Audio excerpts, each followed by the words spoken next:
morning, welcome. You're watching NDTV Profit and this is the Small and Mid Cap Show. I'm Harsh Saita, with me is Anushi Vakharia, and we have with us a very interesting management, Titagarh Rail Systems. Stock on a tear, 80% up over the last 3 months, 230% plus up over the last 12. It's been a multi-bagger.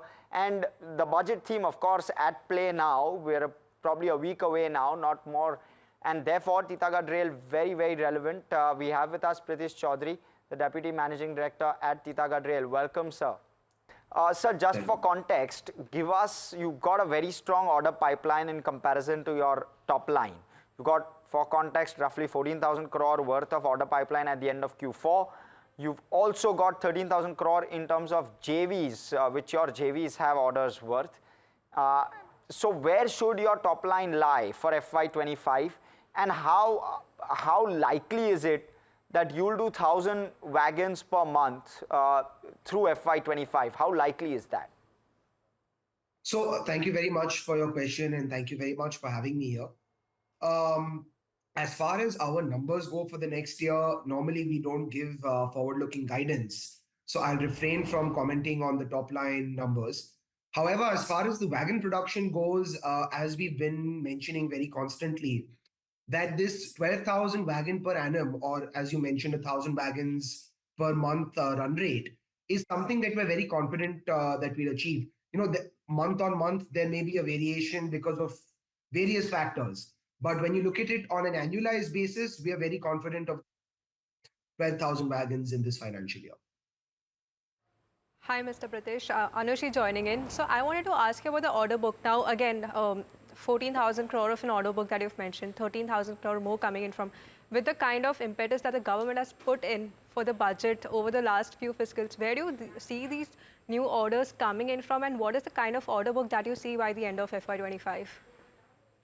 So the market demand as a whole, you know, whether I talk about the freight picture, whether I talk about the passenger picture, or whether I talk about the metro picture, the market demand seems to be very, very robust. And the focus that is on the growth of the railways very evident. And as such, be confident that going forward on all three fronts, on the freight, passenger, as well as the metro front, the market will look very strong. And we hope to throw our hat in the ring, as they say, for a lot of these projects that will be out soon. So Pritish, give us context, you know, your domestic to your order book with regard to Indian Railways to other than outside of public sector is largely 60-40. Now, tell us, is this a conscious shift towards private? Is the margins in private better? Is it more coming from exports? Are export margins better? Give us that context. So when we talk about private wagons, that is only on the freight front, you know, because the railways has multiple schemes like the GPWIS scheme, under which private sector players are allowed to purchase their own wagons. So as far as Titagarh is concerned, we've always kind of maintained a balance between the railway supplies and the private supplies, because as you said, you know, the private wagons historically, they have had a slightly better margin profile. But there is also some more risk attached with them, since there is no price variation clause and things like that. With the railways contracts, there is a more guaranteed order visibility, you know, for multiple years, with very low risk of commodity pricing, you know, being passed back. So the point is that both of them have different advantages, different disadvantages. And as a company, we believe that this split of between 70% to the railways and 30-odd%, you know, to the private industries is a good mix to have. Okay, so 70 to 30 is a good mix to have. But you know what stood out in your previous conference call was the kind of outlook for the margins that you'd given in your passenger rail segment. You're expecting a 10% margins here, and if I'm not wrong, the current margins stand at about 3%. So that's quite a significant shift that we are looking at. So with this 10% margins, when can we also expect the double-teen digit margin sort of a picture going forward?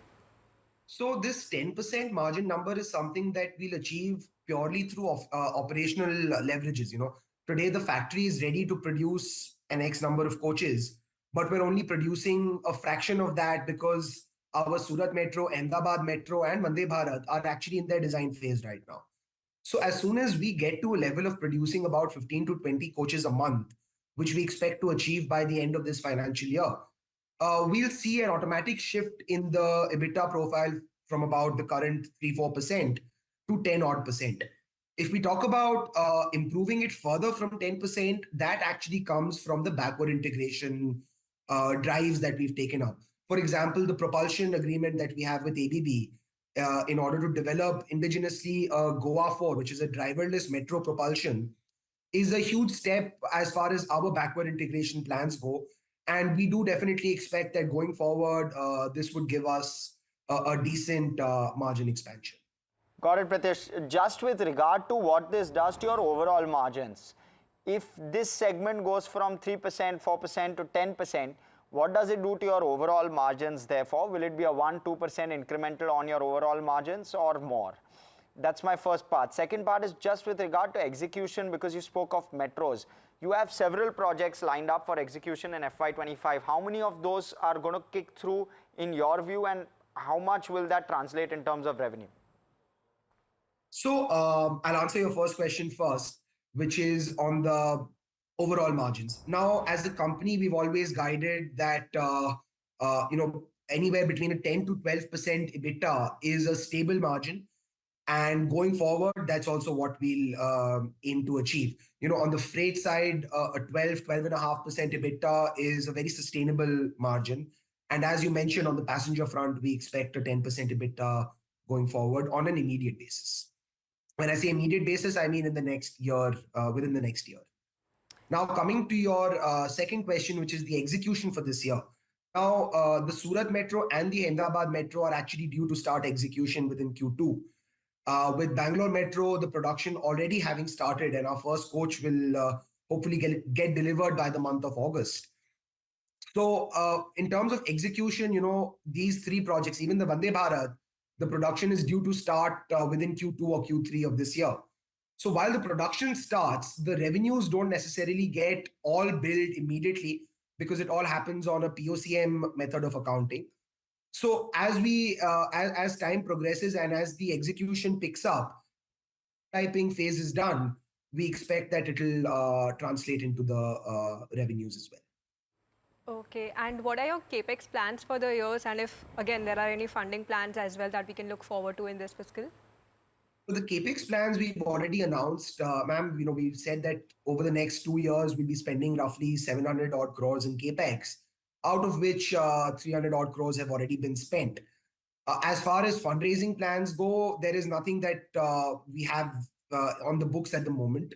As you may be aware, we already went to the capital markets towards the end of last year to raise some funds. And we expect that coupled with our internal accruals is substantive to cater to all our capex requirements at the moment. Excellent. Thank you so much, Pratish. It's been a pleasure speaking with you. It's completely out of time on this one. So thanks for that. But yes, that's Titagarh Rail. Going forward, of course, the big budget theme likely to play out, and Titagarh will be in focus on the back of that. Nonetheless, 230+% returns over the last 12 months.